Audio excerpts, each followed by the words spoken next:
안녕하십니까. 안녕하십니까. 반갑습니다. 장재현 왜 또 안 나오는 사람 불러가지고 그러세요? 저희가 인터뷰를 좀 굉장히 오랫동안 해왔습니다. 네. 해왔는데 최근에 이제 자유한국당에 대해서 혁신이라는 이름으로 극우화가 되고 있는 것 같다. 이런 발언을 하시면서 홍준표 대표와 설전을 벌이고 계시고 그래서 다시 한번 저희가 섭외 요청을 했는데 조건을 한 가지로 달고 나오셨어요. 뭐냐면 좋다. 첫 인터뷰는 뉴스공장에 나가겠는데 세타령만은 아니 노래는 틀지 마세요. 세타령만은 틀지 말아달라고 해서. 아니 세타령이 아니라 다른 노래도 틀지 마세요. 아니 이제 저희가 처음에 듣기로는 세타령을 틀지 말라고. 아니 노래를 틀면 제가 정말 지금 당에서 해야 될 일이 많거든요. 그래서 저희가 이렇게 정치인이 희화화돼 버리면 그것이 딱지가 딱 붙게 되면 힘들어요 지금. 지금은 당이 혁신을 해야 되고 많은 의원들과 함께 해야 되는데 그 동력이 사라져요. 그래서 저희가 그런 서정적 그런 세타령 같은 희화되는 아니, 그거 안 돼요. 서정적인 아니 안 돼요. 아니, 노래는 틀지 마시고 잠깐만 들어보시죠. 안 돼요. 그건 안 되고요. 한 번만 들어보시죠. 왜냐하면 그렇게 되면 그 노래가 이제 타이틀곡이 돼요.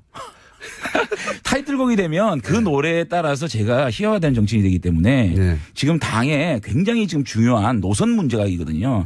당의 정체성 이념 노선은 정말 가장 중요한 겁니다. 이 개혁 과정에서. 그렇기 때문에 그런 것들을 할 수 있도록. 그러면 이렇게 타협을 보죠. 왜냐하면 저희는 이제 묻지 않고 당연히 트는데 요 한 구절만 들어보고 절대 앞으로는. 근데 한 구절 나가도 이거는 이제 편집이 돼가지고 온 인터넷 공간을 돌기 때문에. 황금박쥐 이런 거 세탁 이런 거 아니거든요. 그거는 오늘은 좀 삼가 주십시오. 그러면 제가 끝날 무렵에 중요한 얘기 다 끝나고 나서. 그건 또 의논해 보자고요.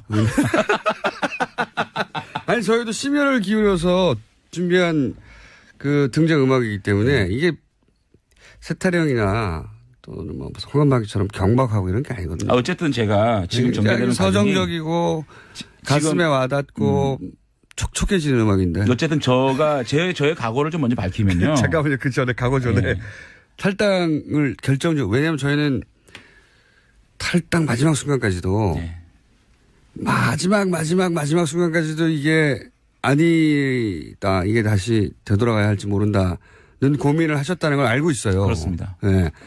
최후의 순간까지도 돌아갈 거의 직전까지 가신 것을 제가 알고 있는데 왜 돌아가지 않았는지를 모르겠어요.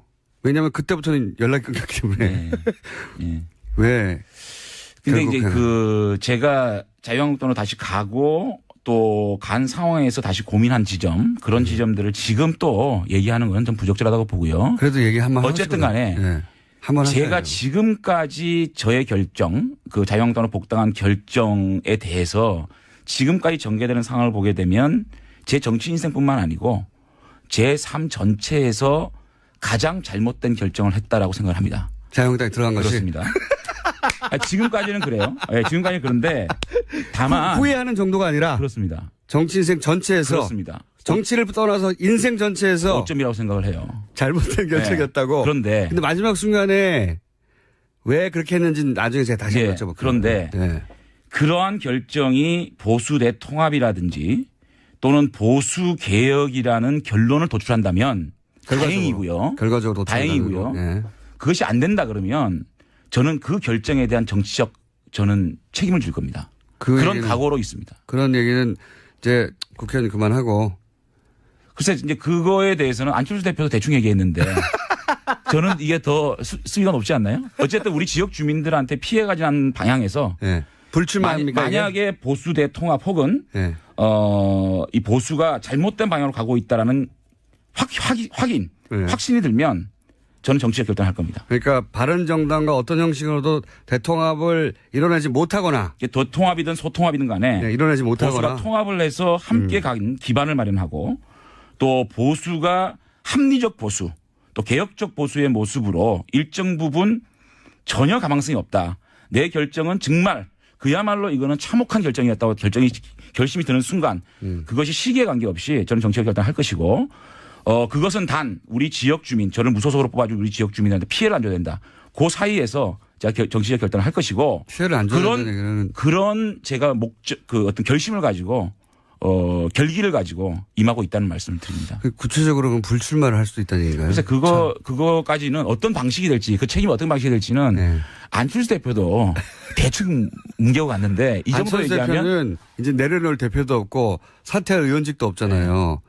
근데 의원님은 사퇴할 의원직도 있고. 그런가요? 예. 안철수 대표가 내려놓을 게 더 많지 않나요? 아니, 내려놓으려고 그러니까 해도. 제가 국회의원 그만두는 것보다 안철수 대표가 정기 은퇴하는 게 더 큰 뉴스 아닌가요? 그렇긴 하죠. 그렇죠. 그렇긴 한데. 그러니까. 본인 의원님은 내려놓으실 게 있긴 있잖아요. 의원직. 그런가요? 예.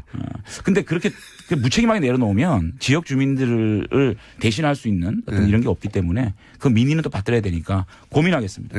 그러면 예를 들어 탈당하고 나서 무소속으로 남는다든가. 하여튼 여러 가지로 제가 그 정치적 결단을 하려고 합니다. 정치적 결단. 자, 어쨌든 각오는 이겁니다. 대통합 후회하지만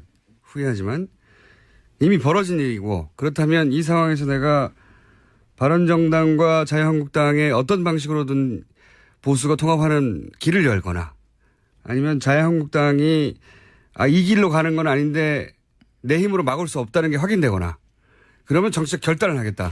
그러니까 그게 같은 맥락이에요. 네. 그러니까 보수 통합이라는 부분하고 우리 당이 자유한국당이 개혁정당으로 개혁적인 모습으로 변한다는 건 같은 거거든요. 왜냐하면 자유한국당이 지금의 모습으로는 바른정당이 절대 통합 안 합니다. 네.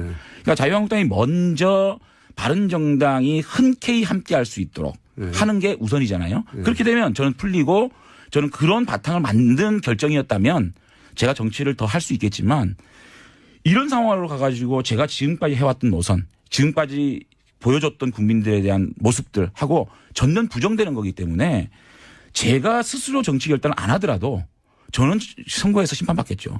그 3년이 남았지 않습니까? 그러니까 그런 결단을 생명이 3년이나 연장되는데. 어떤 시점에 확인이 된다 스스로. 어떻게 확인을 하죠? 그러니까 그거는 확인이 되겠죠. 지방선거를 지나고. 지방을 지나고 전혀 당이 변하지가 않고 또 보수가 지리멸렬해져 가지고 괴멸될 시점이 오면 그거는 일부 정치인들 책임 있는 정치인들이 책임을 지고 자리를 비워야 새로운 분들로 수혈이 되는 것이고 그 수혈 속에서 다시 태어날 수 있는 거 아니겠습니까? 그런 작지만 그런 책임을 지겠다는 각오가 없이는 이 문제는 해결이 안 된다고 생각합니다. 자, 그러면 말씀을 정리해 보면 적어도 지방선거를 전후하여 국민들이 보기에 자유한국당이 변했구나 혹은 바른정당과 자유한국당 일부가 됐던 전체가 됐던 다시 합칠 만한 토대를 내가 마련했다. 이게 확인이 되지 않는다면 그 시점쯤에는 내가 어떤 정책 결단을 할 것이다. 시점에 대해서는 아직까지 말씀을 드릴 수가 없고요. 네. 하여튼 각오는 그렇다. 그렇습니다. 예. 그것이 3년 후에 있는 총선 때까지 지속되지는 않을 것이다. 어떤 그 중간에 내 결단이 있을 수 있다. 그것은 국민들이 도저히 우리 보수 진영이 가망성이 없다고 생각하면 그런 분들이 책임져야 될 겁니다. 지표가 뭡니까? 여론조사입니까? 아니면 본인의 경우는 문자에 씁니까? 지표. 그거는 일반적인 상식에서 보편적인 상식에서 바라보면 될 겁니다. 그래도 그 상식은 뭐 해석 나름이라 아직 그 정도의 결기를 가지고 그 결기가 구체적으로 그래서 지금 많은 의원들이 필요합니다. 저 혼자 이 문제는 해결할 수가 없고 일단 그 탄핵 부분에 대한 분명한 어떤 그 해석 이런 것들이 먼저 필요할 것 같고요. 그런 것들을 단계적으로 해 나가야 된다고 봅니다. 자, 그러면 그 안에서 바른정당과 함께했던 사람들이 그때 가졌던 생각 그거를 지금 자유한국당 내에서 구현해 보고 싶으신 건데 이제 이왕 아시니까 지금 최근에 이제 자유한국당의 이제 혁신위원장이라고 오신 분 유석춘 교수 위원장에 대해서 당의 혁신이라는 이름으로 극우화되는 것 같다라고 표현하셨잖아요. 예. 이게 어떤 의미입니까? 제가 그 페이스북에 그걸 올렸을 때 홍준표 대표께서 이 극우의 개념을 다시 한번 보고 비판해라 이렇게 말씀하셨잖아요. 그러면서 어저께 대변인 논평 나온 거 보니까 극우의 개념을 말씀하시더라고요. 뭐 이탈리아의 무솔리니 또 파시즘 극단적인 인종주의 폭력 이런 얘기 하시는데 일반적인 우리가 극우라 그러면 우측에 있는 분들 중에서 가장 우측에 있는 분을 일반적으로 극우라 그러잖아요. 일반론으로 가게 되면.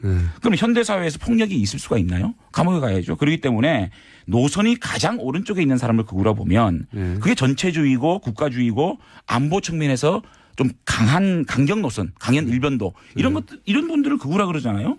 그런데 유석춘 위원장 같은 경우에는 유신 부분에 있어서 독재를. 국가의 위기를 극복하기 위한 수단이었다. 이렇게 얘기하는 것들이잖아요. 그게 가장 어떻게 보면 국가들 위기를 표명함으로 인해서 개인적인 인권을 억제는 이런 것들을 미화하는 것이 극우죠. 독재를 위한 거죠. 사실. 그리고 북한 문제를 선제적으로 타격할 수 있다. 그럼 무력 통일도 하자는 얘기인지 이게 극우잖아요. 결국은 제가 볼 때는 이런 것들을 극우로 저는 칭했다는 말씀을 드리고 결국은 제일 중요한 게 보수의 위기가 왜 왔습니까? 탄핵 때문에 왔습니까? 국정농단 때문에 왔습니까? 국정농단 때문에 온 거 아닙니까? 이것에 대해서 정치 보복이다. 그럼 그건 누가 보복을 했죠? 정치 보복을? 국민들이 한 겁니까? 그래서 3분의 2 국회의원들이 탄핵 소추를 발의하고 또 만장일치 헌법재판소의 결정을 무시하는 이런 사고가 만약에 우리 자유한국당의 개혁의 방향이라 그러면은 제가 가장 먼저 청산 대상이 돼야 된다고 생각한다는 제가 말씀을 드린 겁니다. 그리고 이런 말씀도 하셨어요. 류석춘 교수. 본인이 태극기 집회에 참석을 하였고 태극기 집회는 의병이었다라고 표현하셨어요. 의병. 예, 태극기 집회가 의병이면 촛불 집회는 오랑캐가 되는 겁니다. 저희는 저희의 개혁의 시작은 예. 탄핵에 대한 인정부터 해야 되는 겁니다. 지금 우리 자유한국당이 가장 쉬운 방법이 태극기 집회 논리를 가지고 그분들을 결집시키는 것이 가장 쉬운 방법입니다. 그거를 하고 있죠. 그러니까 예. 그런 것들을 아깝고 아쉽고 힘들지만 그것을 잘라내지 못하면 우리 자유한국당은 거기서 가치는 15% 20% 정도에서 끝난다. 그래서 저는 그런데 이미 유석춘 위원장이 혁신을 하려고 들어왔는데 그분이 그런 생각을 하는 분이면 이미 명백해진 거 아닙니까?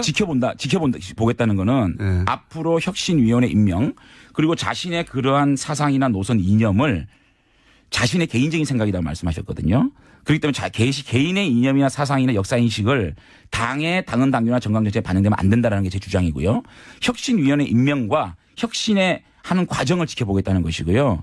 제가 말씀드리는 혁신의 가장 시작은 뭐냐. 제가 가장 주장하는 거는 지난 9년간 대한민국의 국민들이 우리 보수에 얼마나 많은 표를 주고 얼마나 많은 도움을 주셨습니까? 그런데 지난 9년 동안 우리 보수가 정권을 잡아가지고 양극화가 해소됐습니까? 일자리가 많아졌습니까? 외교를 잘했습니까? 안보를 잘했습니까? 아무것도 잘못했잖아요.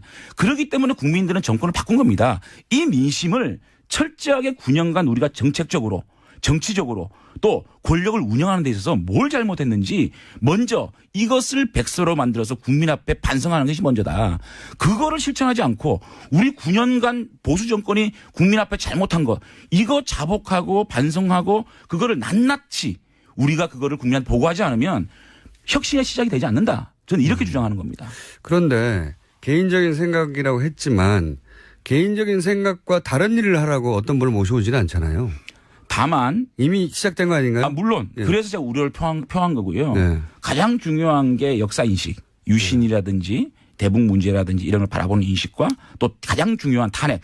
그 문제는 뭐냐면 지금까지 우리 보수 정당이 산업화 보수가 있었고요. 그다음 민주화 보수가 있었잖아요. 그런데 지금 산업화 보수는 보수보다는 민주화 보수가 그동안 한나라당, 새누리당 이끌어온 건 사실이거든요. YS의 어떤 정신을 좀 많이 이어받은 부분인데 지금 다시 산업화 보수로 회귀하려고 하는 모습인 겁니다. 박정희 시대로. 예. 이런 것들을 우리가 어떻게 규정할 것이냐는 부분하고 최근에 있었던 탄핵 이것이 보수의 계면을 가지고 오는 또 국정농단이 보수의 계면을 가지고 오는 가장 터닝 포인트인데 이것을 어떻게 규정할 것이냐.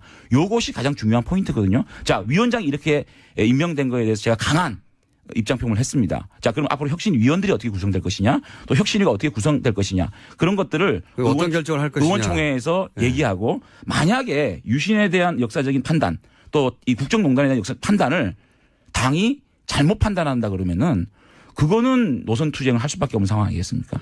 혹시 이렇게 강하게 부딪혀가지고 출당 당하시려는 계획 아니에요 혹시? 글쎄요. 그게 이제 그렇게 되면 결국은 청산 대상이 되겠죠. 그러니까. 네. 나를 청산시킬 사람이 왔다. 이렇게 해서 출당당해야 되겠다. 그런 다음에 바른정당이 나를 주석하라. 이런 혹시 계획이 아니신가? 그러니까 첫째는 저는 이제 보수 혁신의 이제 그 단계를 첫째는 우리가 반성 백서 9년간의 우리 보수 정권이 잘못했던 거 반성 백서를 내서 국민 앞에 보고를 드려야 되고요. 두 번째는 당내 혁신. 당내 혁신은 당무감사를 통해서 인적 청산. 세 번째는 보수 대통합. 네 번째 우리가 이제 할 수 있는 일이 여당에 대한 감시. 사실은 지금은요 우리가 문재인 정권을 아무리 얘기를 해도 너나 잘해라 그러거든요. 메신저로서의 신뢰가 떨어진 겁니다. 메신저로서의 신뢰를 먼저 확보하는 것이 먼저고 그 다음에 정권을 견제하고 비판할 수 있는 힘이 생기잖아요. 지금 현실적인 힘은 있어요. 100석이 넘기 때문에. 그 힘이 107석이라는 힘보다 너무 작은 힘인 거예요. 그거를 동력을 확보하기 위해서는 우리가 9년간의 반성과 당내 혁신이 먼저 돼야 그다음에 보수 통합을 해가지고 기반을 마련해야 문재인 정권을 감시를 하죠. 문재인 정권이 잘못된 부분을 감시하지 못하는 야당이 필요 없지 않습니까? 그런 것들을 하기 위한 단계 저는 이렇게 제시를 하는 겁니다. 그러니까 이게 미필적 고의한 출당을 다 하시려는 어떤 치밀한 계획하에 지금 출당한 다 해봤자 제가 어디 가겠습니까? 그냥 낭인되는 거죠. 그럼 장재현 의원님과 비슷한 문제의식을 가진 분들이 당내에 있습니까? 저는 많다고 봅니다. 결국은 탄핵이라는 부분을. 많다고 본다는 것은 짐작이시잖아요. 그 표현은. 아, 그렇죠. 이번에 유석춘 위원장이 임명되고 난 이후에 많은 분들을 만났고 또 많은 분들과 통화를 했고 많은 분과 교감을 했습니다. 만약에 탄핵 부분에 대해서 규정이 정치 보복이었다는 규정이 되어진다. 이미 말은 그렇게 나왔는데요. 아니요. 그거는 개인적인 의견이겠다고 규정을 했기 때문에 된다면 지금 5, 60명에 달하는 자유한국당의 탄핵 찬성파들이 있습니다. 이분들과 그룹핑이 되겠죠. 그분들과 바른정당이 합쳐질 수도 있다. 아니 그렇게는 보기 힘들고요. 어쨌든 보수 대통합을 해야 된다. 그렇기 때문에 그러한 국정농단에 대한 우리의 반성을 기반으로 하고 또 그런 역사인식들을 바로 잡아가는 과정이 필요하다. 그런 것들이 제가 노선투쟁이라고 알겠습니다. 노선투쟁을 하시겠다는 의지가 충만하고 그게 정말 명백히 실패한다는 게 확인되면 나는 이제 책임을 지겠다 정치요. 그렇습니다. 그런 말씀이신데 그럼 노선투쟁을 같이 할 사람 새도 있어야 되고 예. 그런데 지금 홍준표 대표는 당대표가 됐음에도 이 정우택 원내대표 이쪽 노선 당대표가 됐는데도 이쪽에 밀리는 듯한 양상이에요. 저는 홍준표 대표께서 예. 그 탈당하기 전날 심야 회동에서 예. 세 가지 말씀하셨어요.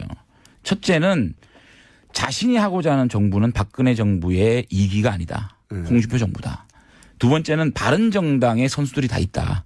여러분들이 와서 도와주면 보수 정권을 만들 수가 있겠다. 세 번째는 여러분들이 하고자 하는 보수개혁 나랑 함께 하자. 이런 세 가지 말씀하셨거든요. 그 부분에 대해서 홍준표 대표님께 어떤 뜻이었는지 다시 한번 여쭤볼 생각입니다. 홍준표 대표하고 어떤 의미에서 같은 편이 될 수도 있는 상황 아닙니까? 그렇게 하면 편하죠. 저희 입장에서는 사실은 홍준표 대표께서 당 어떤 그 내부의 지지 세력이 없는 상황에서 저희들이 함께 한다 그러면 정말 편한 길을 갈 수 있겠죠. 그런 제안을 안 해보셨어요, 홍준표 대표한테? 근데 그런 것들이 지금 어떤 의미가 있을까?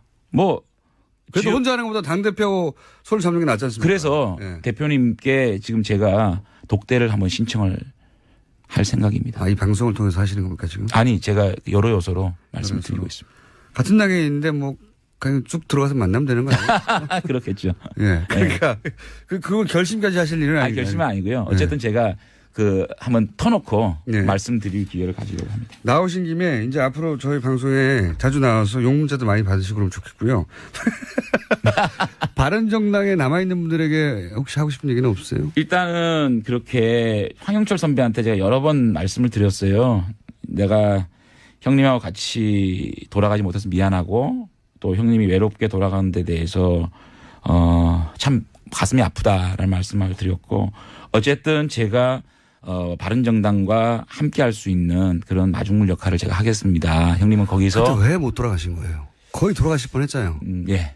근데 결정적으로 가족입니까? 동지들입니까? 환경입니까?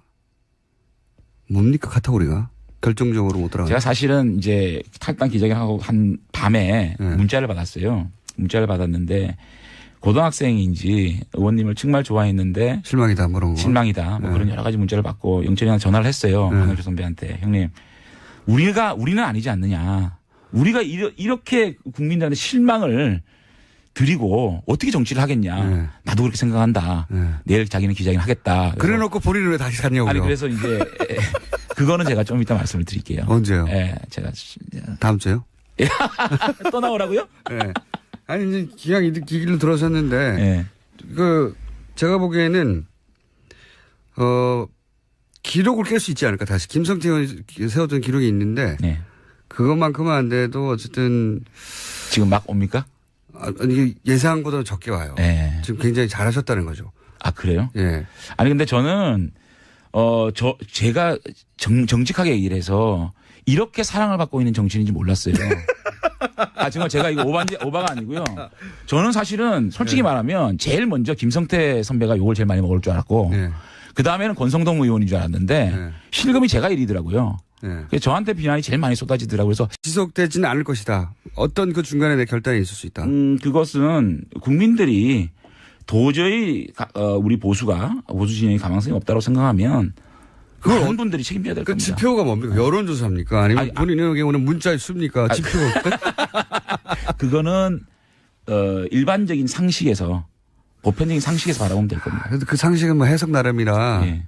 아직 그 정도의 결기를 가지고 그 결기가 구체적으로 잘 그래서 지금 많은 의원들이 필요합니다. 저 혼자 이 문제는 해결할 수가 없고 일단 그 탄핵 부분에 대한 분명한 어떤 그 해석 이런 것들이 먼저 필요할 것 같고요. 그런 것들을 단계적으로 해 나가야 된다고 봅니다. 자, 그러면 그 안에서 바른정당과 함께 했던 사람들이 그때 가졌던 생각, 그거를 지금 자유한국당 내에서 구현해 보고 싶으신 건데, 이제 이왕 아시니까. 지금 최근에 이제 자유한국당의 이제 혁신위원장이라고 오신 분, 유석춘 교수 위원장에 대해서, 당의 혁신한 이름으로 극우화되는 것 같다고 표현하셨잖아요. 예. 이게 어떤 의미입니까? 제가 그 페이스북에 그걸 올렸을 때 홍준표 대표께서 이 극우의 개념을 다시 한번 보고 비판하라 이렇게 말씀하셨잖아요. 네. 그러면서 어저께 대변인 논평 나온 거 보니까 극우의 개념을 말씀하시더라고요. 네. 뭐 이탈리아의 무솔리니 예. 또 파시즘, 네. 극단적인 인종주의, 폭력 이런 얘기 하시는데 일반적인 우리가 극우라 그러면 네. 우측에 있는 분들 중에서 가장 우측에 있는 분을 일반적으로 극우라 그러잖아요. 일반론으로 가게 되면.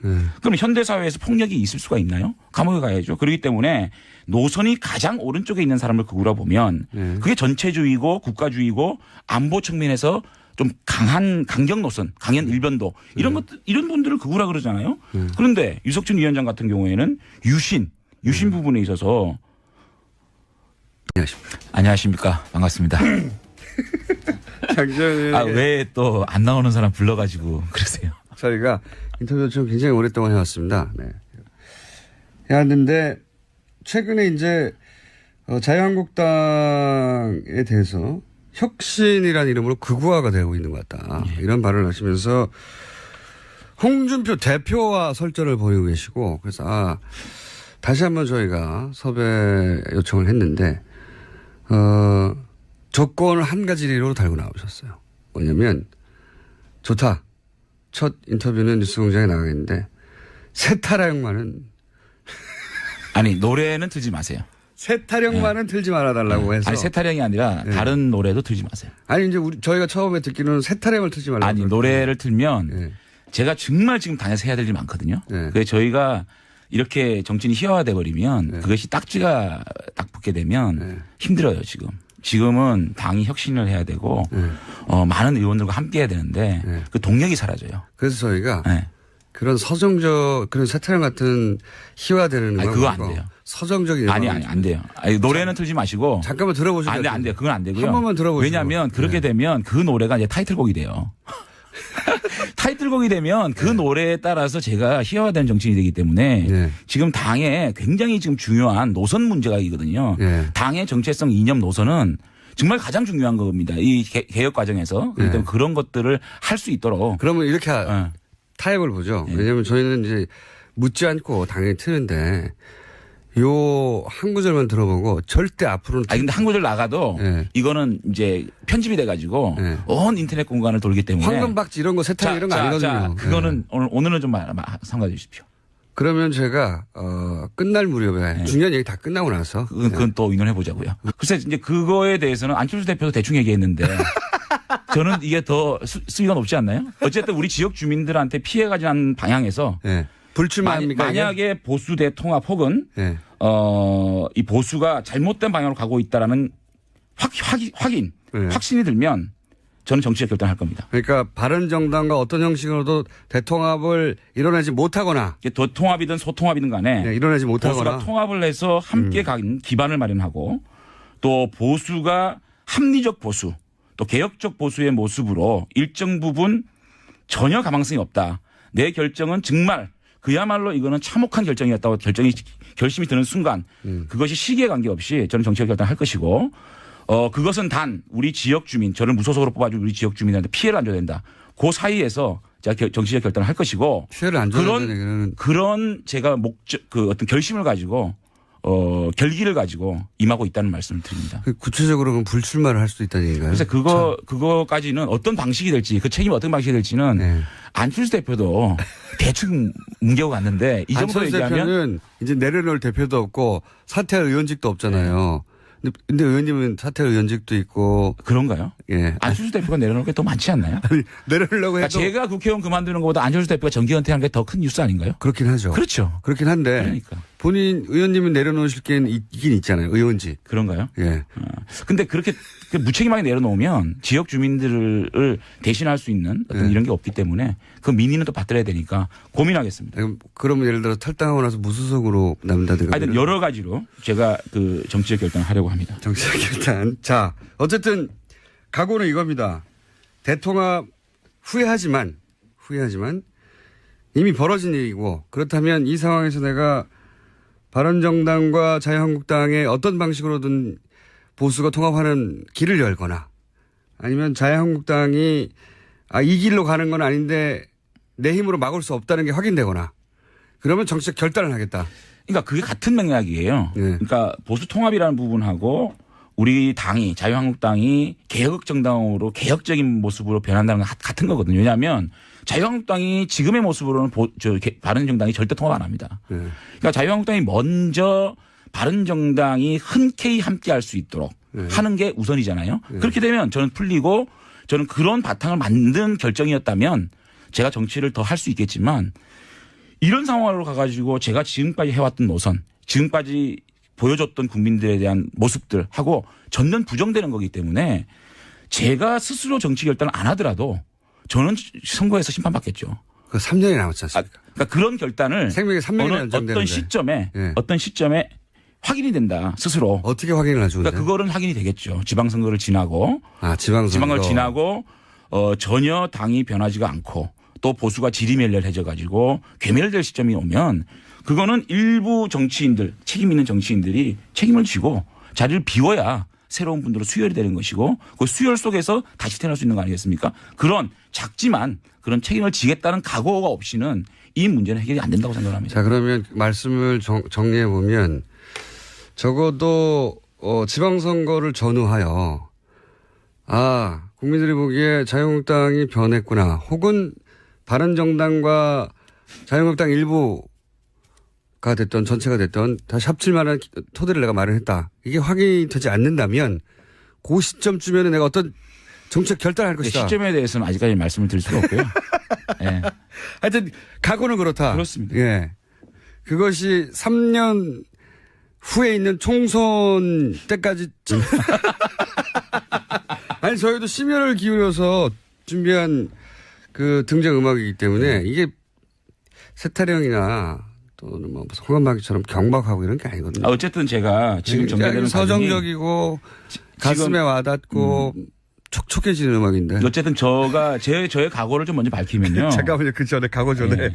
탈당을 결정적. 왜냐하면 저희는 탈당 마지막 순간까지도 네.